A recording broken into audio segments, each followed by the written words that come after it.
Okay, this is going to be a little bit different type of mini lecture because this is not new content for the week. The goal this week is to review and kind of get a deeper understanding of the pieces that we've already covered so that you guys are well prepared for the newborn content test the following week. So let's talk a little bit about the important pieces that we're going to need to know very thoroughly for the exam. I very much recommend using the chart that is on page 555 to 559 in your textbook when reviewing assessment pieces for the newborn.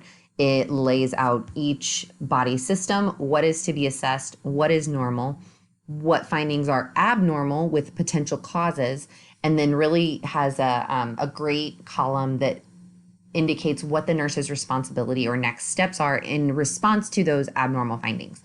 Not all assessment findings that are abnormal in the newborn are emergent or necessitating intervention. For example, we talked about a lot of the skin color fluctuations or that acrocyanosis of the hands and feet.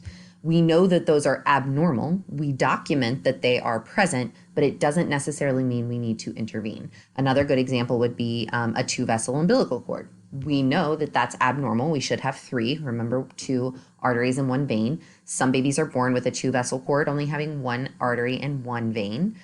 This actually poses more of an issue in utero in response to the blood flow and oxygenation and nutrient sending for baby, but it can be associated with other abnormalities. It isn't always. So if we know that the baby has a two-vessel cord, we are going to assess for further anomalies. And if they were present, we would absolutely report that. It's documented that the baby has a two-vessel cord, but it doesn't mean that there's actually further intervention that we need to do in the capacity of nursing that follows up on that other than a further assessment.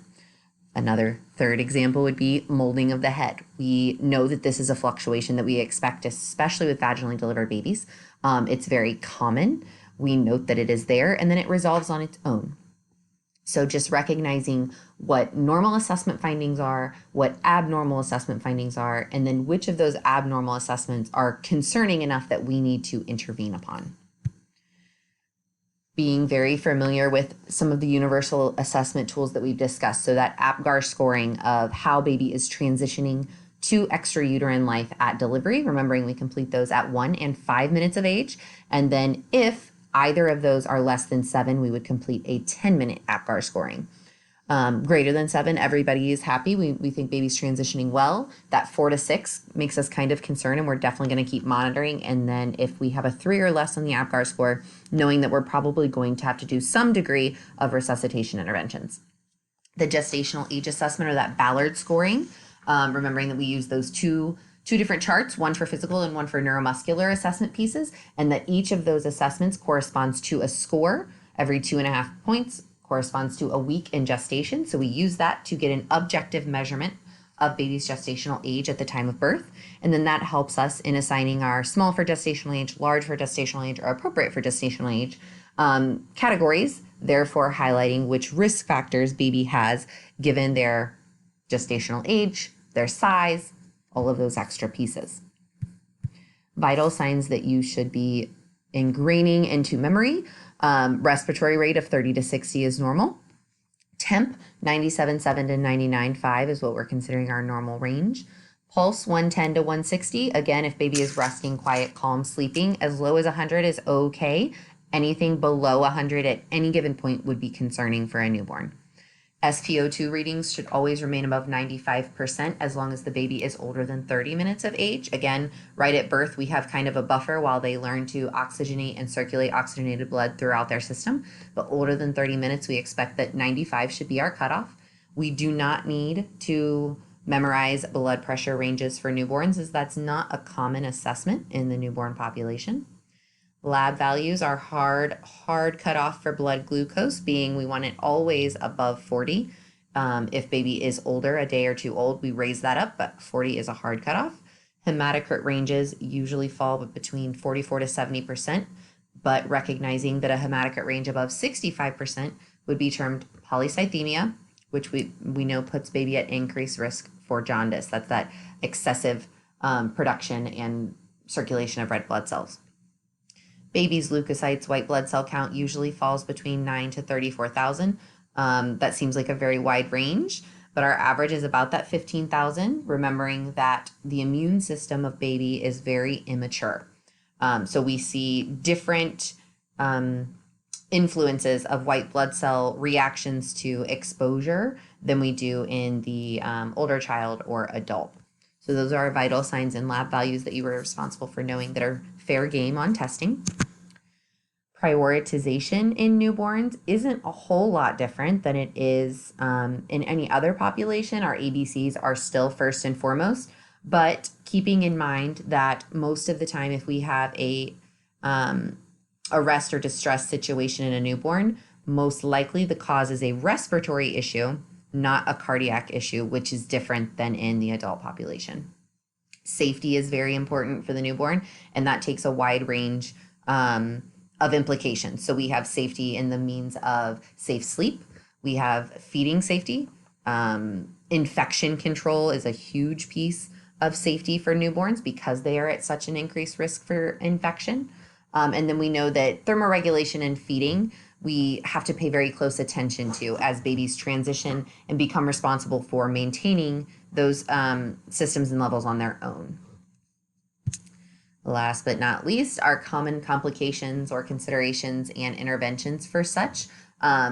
We have talked pretty extensively about respiratory distress, hypoglycemia, hypothermia, remembering that babies rarely get hyperglycemic or hyperthermic. We fall low. Jaundice, being that it is a large risk for many babies in the newborn population.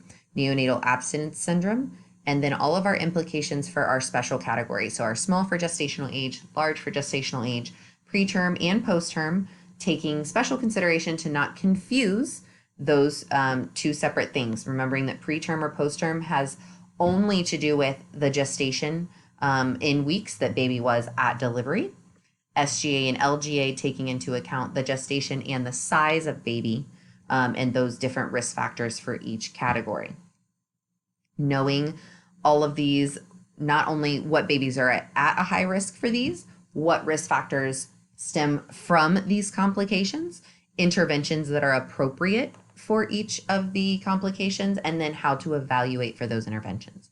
So for example, if we have a baby whose blood sugar at 4 hours of age is 38, an appropriate intervention would be to feed baby, whether it be breast or bottle, and reassess the blood glucose in about 30 minutes following the feeding. Our evaluation of that reassessment would be that baby's hypoglycemia has resolved and we now have a blood sugar level well above 40.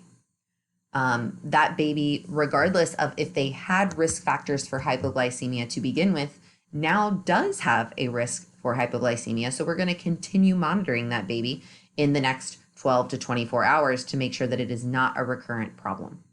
Okay, so always remembering the evaluation piece, in that even if sometimes we fix what seems to be a very apparent initial problem, that doesn't mitigate the risk moving forward because of the high vulnerability of this population.